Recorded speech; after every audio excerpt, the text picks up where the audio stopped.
Hai hai hai. Wah, gimana nih kabar adik-adik semua? Pasti semua dalam keadaan yang luar biasa kan? Oke, sebelum kita memuji nyembah Tuhan, kita sama-sama berdoa dulu yuk. Lipat tangannya, tutup matanya. Terima kasih Tuhan buat hari yang luar biasa. Sebentar kami mau memuji, menyenangkan hatimu. Kami mau kasih yang terbaik. Kami semangat di dalam nama Tuhan Yesus. Haleluya. Amin. Yuk adik-adik, kita samakan tepuk tangannya ya. Kita memuji nama Tuhan, amin. Kau kekuatanku, katakan. Penopang hidupku. Tahu lagunya ya? Panci keselamatan. Good. Ayo lebih keras lagi adik-adik, buat Tuhan Yesus. Oh benteng hidupku. Sambil tepuk tangan jangan lupa. Tak akan ku takut, sebab ku tahu Engkau besertaku. Yesus jaminan hidupku. Coba yang percaya teriakan haleluya. Wow, kita mau semangat ya. Lebih semangat pakai gerakan yang terbaik buat Tuhan Yesus, oke? Yuk kita nyanyi sama-sama dari awal. Sama-sama katakan berjalan. Berjalan bersamamu. Good. Katakan takkan ku gentar. Tak akan ku gentar. Angkat tanganmu adik-adik. Tanganmu menopangku. Wow. Jalani kehidupan. Very good. Angkat tanganmu ya. Kau mengangkatku ke atas gunung batu. Kau beriku kemenangan. Yang percaya loncat. Kau kekuatanku, penopang hidupku, panci keselamatan. Kau buktikan kasih setiamu, benteng hidupku. Takkan ku takut, sebab ku tahu Engkau beserta. Panggil namanya Yesus. Wow, good. Tepuk tangan lagi buat Tuhan. Yang percaya katakan amin. Wow. Adik-adik dari awal lebih keras lagi suaranya. Berjalan bersamamu. Ayo sama kakak singer lebih keras lagi nyanyinya. Tak akan ku gentar. Good. Dengan imanmu adik-adik. Tanganmu menopangku. Jalani kehidupan. Yang percaya katakan. Kau mengangkatku ke atas gunung batu. Kau beriku kemenangan. Loncat yang tinggi. Kau kekuatanku, penopang hidupku, panci keselamatan. Kau buktikan kasih setiamu, benteng hidupku. Takkan ku takut, sebab ku tahu Engkau besertaku. Siapa namanya? Wow, sekarang dengan suara yang keras, sambil tepuk tangan atas kepala, come on. Kau kekuatanku, sambil loncat tepuk tangannya. Penopang hidupku, Very good. panci keselamatan. Kami percaya Tuhan, Kau kekuatan kami. Oh benteng hidupku, takkan ku takut, sebab ku tahu Engkau besertaku. Yesus, jaminan hidup. Sekali lagi terakhir. Oh Kau kekuatanku, penopang hidupku, panci keselamatan. Kau buktikan kasih setiamu, benteng hidupku. Takkan ku takut, sebab ku tahu Engkau besertaku. Sorakan namanya, jaminan hidupku. Coba sama-sama bersorak buat Tuhan Yesus. Bilang wuh. Yes. Haleluya. Yuk adik-adik sekali lagi, lebih semangat, tepuk tangan yang terbaik. Bilang haleluya.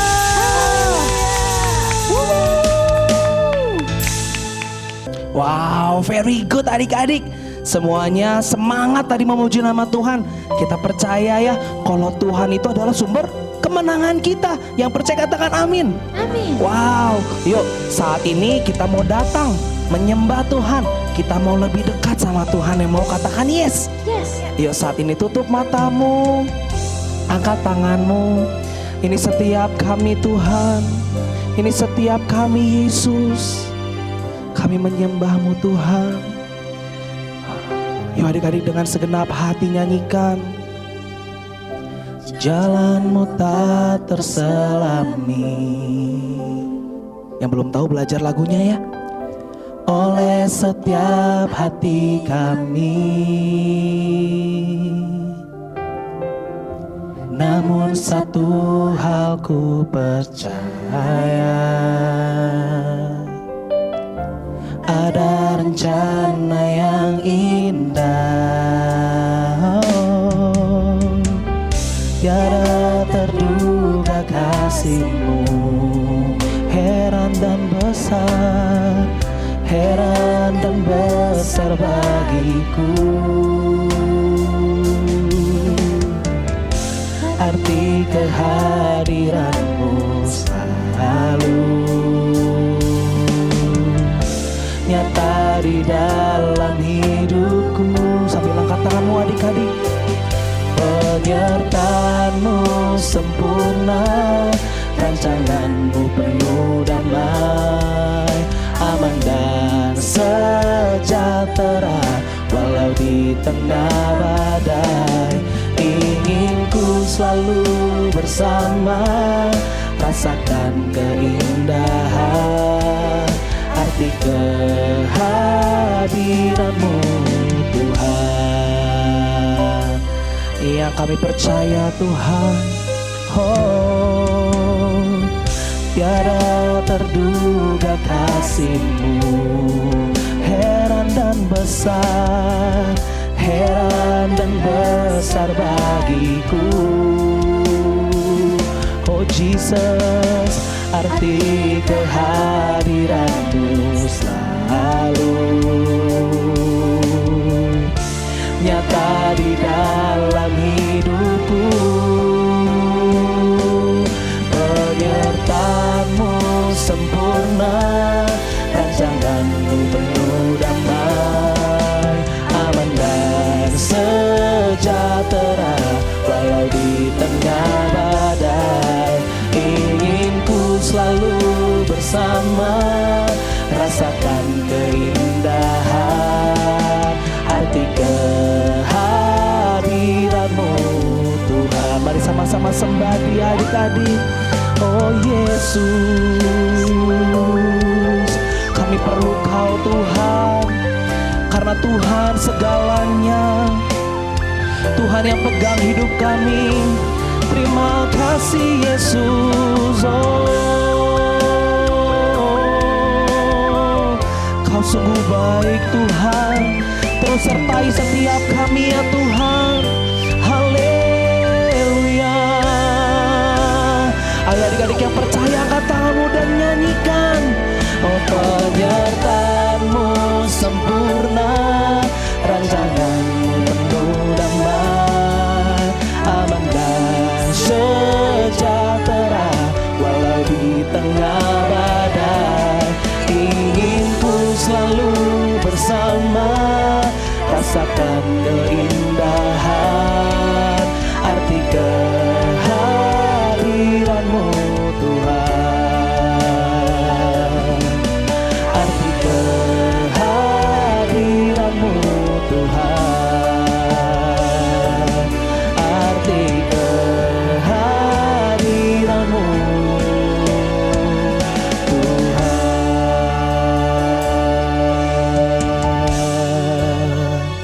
Haleluya. Terus sertai setiap kami Tuhan, dan tuntun setiap langkah kami lewat firman-Mu. Kami mau duduk diam dan dengar akan Engkau. In Jesus name, yang siap dengar firman sama-sama katakan amin. Shalom kids, siapa yang suka nonton film? Pernah nggak nonton film tapi yang ditonton endingnya dulu? Wah, jadi nggak seru ya kalau kayak gitu. Kakak juga suka nonton film, suka penasaran sama akhir ceritanya. Kakak sih suka nebak-nebak. Happy ending gak ya? Tebakan kakak bisa benar, bisa salah juga sih. Siapa yang paling tahu akhir ceritanya? Sutradara, penulis cerita, pemain filmnya juga pasti tahu. Tapi pernah nggak adik-adik udah nebak nih, tapi ternyata salah? Ini juga terjadi sama Petrus loh.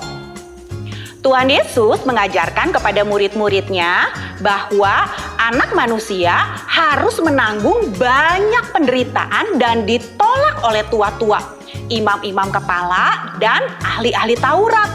Lalu dibunuh dan bangkit sesudah 3 hari. Hal ini dikatakan oleh Tuhan Yesus dengan terus terang. Tetapi Petrus menarik Yesus ke samping dan menegur dia. Apa yang salah ya kids?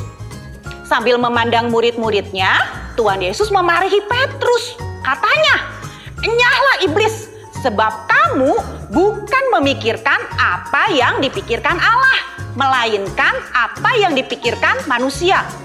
Wah, ternyata Petrus nggak tahu apa yang sudah dirancangkan Allah untuk Tuhan Yesus. 6 hari kemudian, Yesus membawa Petrus, Yakobus, dan Yohanes naik ke sebuah gunung yang tinggi. Di situ mereka sendirian saja. Lalu Yesus berubah rupa di depan mata mereka. Pakaiannya sangat putih berkilat-kilat. Lalu nampaklah kepada mereka Elia bersama dengan Musa. Keduanya sedang bicara dengan Yesus. Kata Petrus kepada Yesus, "Rabi, betapa bahagianya kami berada di tempat ini. Baiklah kami dirikan 3 kemah. 1 untuk engkau, 1 untuk Musa, dan 1 lagi untuk Elia." Petrus bilang seperti itu karena dia nggak tahu apa yang harus dikatakannya. Karena mereka sangat ketakutan. Maka datanglah awan menaungi mereka. Dan dari dalam awan itu terdengar suara, "Inilah anak yang kukasihi, dengarkanlah dia." Dan tiba-tiba waktu mereka memandang sekeliling mereka, mereka tidak melihat seorang pun lagi bersama mereka, kecuali Yesus seorang diri. Pada waktu mereka turun dari gunung itu, Yesus berpesan supaya mereka jangan menceritakan kepada seorang pun apa yang telah mereka lihat itu, sebelum Anak Manusia bangkit dari antara orang mati. Nah, Tuhan Yesus itu sudah tahu akhir hidupnya, dan Alkitab mencatat apa yang sudah Tuhan Yesus lakukan buat kita. Kids, bulan ini kita masuk di bulan Paskah. Yuk, kita sama-sama renungkan ya. Apa sih yang sudah dilakukan Tuhan Yesus untuk hidup kita? Dia datang ke dunia untuk menggantikan kakak, menggantikan adik-adik semua. Tuhan Yesus ngalamin hal yang gak enak. Dipukul, disiksa, bahkan sampai mati di kayu salib. Supaya apa? Kita yang berdosa diampuni dosanya. Kita yang sakit diberikan kesembuhan. Kita yang lemah dikuatkan. Kita yang miskin diperkaya. Seperti yang tertulis di dalam Matius 8 ayat 17.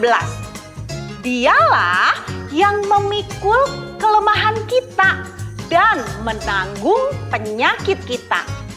Sekarang, apa yang harus kita lakukan? Yang pertama, bersyukur. Bilang terima kasih lewat doa kita. Adik-adik bisa tulis ya apa yang sudah Tuhan berikan. Dan bisa dibacakan waktu kita berdoa. Terima kasih Tuhan Yesus mau mati untuk kita. Terima kasih untuk semua dosa kita yang sudah diampuni.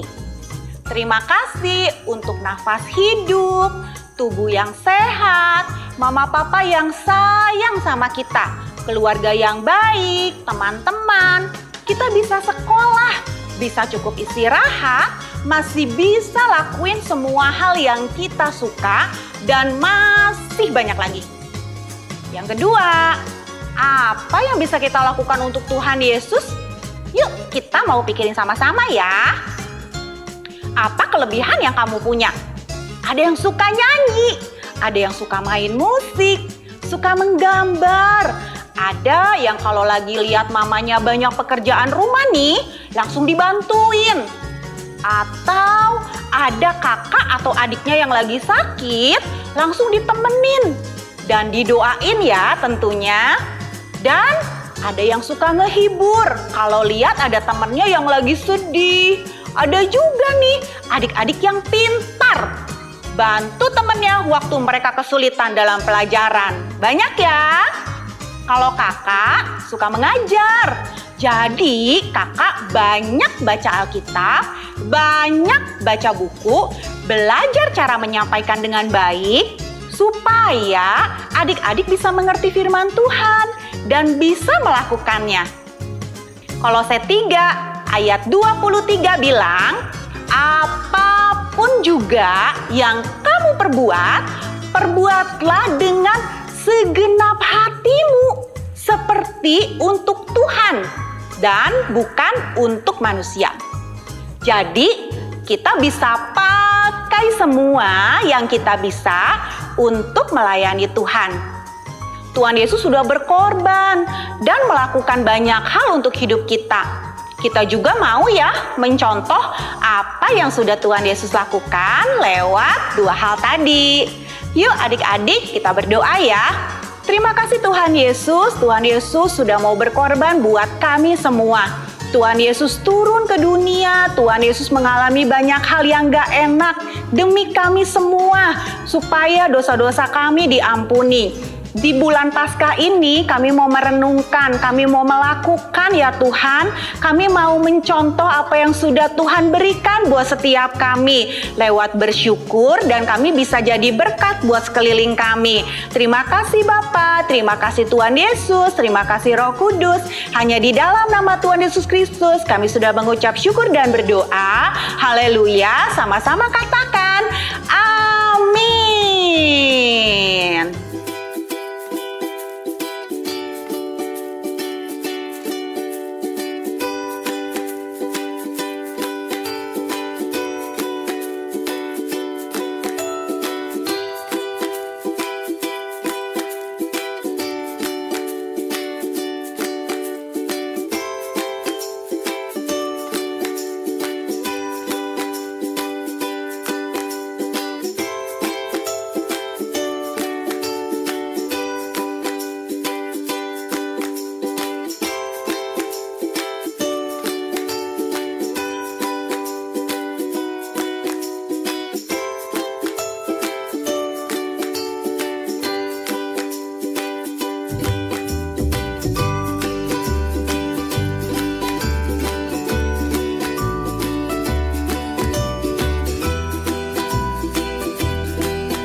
Bukankah Mesias harus menderita semua itu untuk masuk ke dalam kemuliaannya.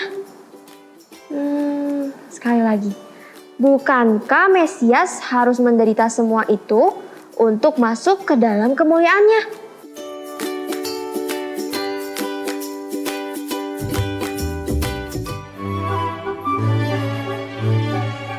Shalom parents, seringkali anak-anak kita diperhadapkan pada pilihan antara berbagai macam tugas yang harus diselesaikan. Timbul pertanyaan bagaimana kita mengajari mereka untuk membuat keputusan yang bertanggung jawab. Ternyata hal ini bergantung kepada interpretasi awal dan kecenderungan alami dalam diri masing-masing orang, yaitu kepribadian setiap orang adalah unik. Manusia diciptakan membawa fokus yang berbeda terhadap tugas atau hubungan. Ada anak-anak yang fokus kepada tugas atau task oriented.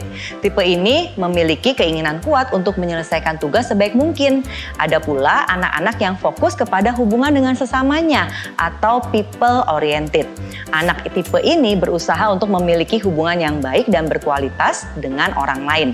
Dengan kata lain, parents mungkin memiliki seorang anak yang secara alami tertarik kepada struktur dan melakukan tugas-tugas, dan anak yang lainnya secara alami berfokus pada hubungan dan tidak berbakat pada struktur. Penting untuk memahami kekuatan setiap anak dan respon unik mereka terhadap jadwal dan struktur tugas. Tuhan dengan sengaja menciptakan setiap orang secara unik, dan kita belajar untuk menyesuaikan diri dan mengasihi satu sama lain saat kita belajar untuk hidup dan bekerja berdampingan bersama-sama. Mari kita mengenali beberapa tipe kepribadian anak berdasarkan fokus mereka. Yang nomor 1 adalah talkers, suka bicara. Tipe ini menyukai lingkungan tugas yang kaya hubungan sosial dan sensorik.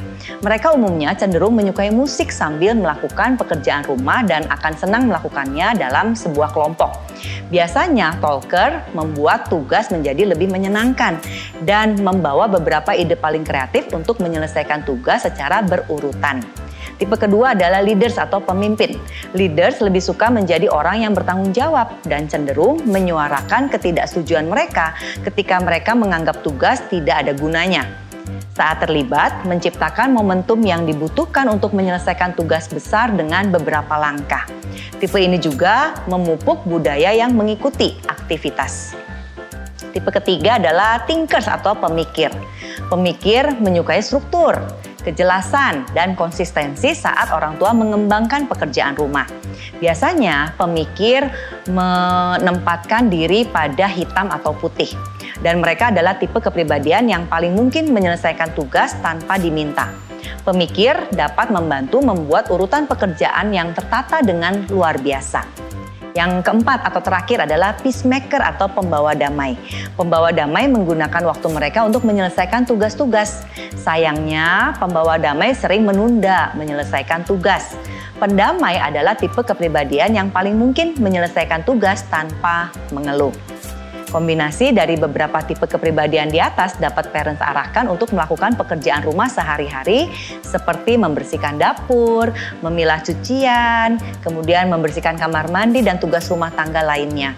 Parents akan melihat bagaimana anak dapat menjadi kreatif dan efektif menyelesaikan tanggung jawab yang diberikan kepada mereka asalkan sesuai dengan tipe kepribadian mereka. Kunci dari semua ini adalah kasih karunia terhadap satu sama lain anggota rumah sewaktu seluruh anggota keluarga belajar untuk melihat tugas sebagai kesempatan untuk saling melayani di dalam rumah. Semangat parents, Tuhan Yesus memberkati.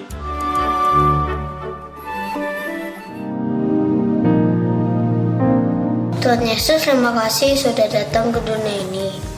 Engkau mati di kayu salib agar kami yang percaya kepadamu diselamatkan. Terima kasih atas pengorbananmu. Tuhan, kami berdoa untuk semua perayaan Paskah di bulan ini. Berkati supaya banyak orang mendengar Injil dan diselamatkan.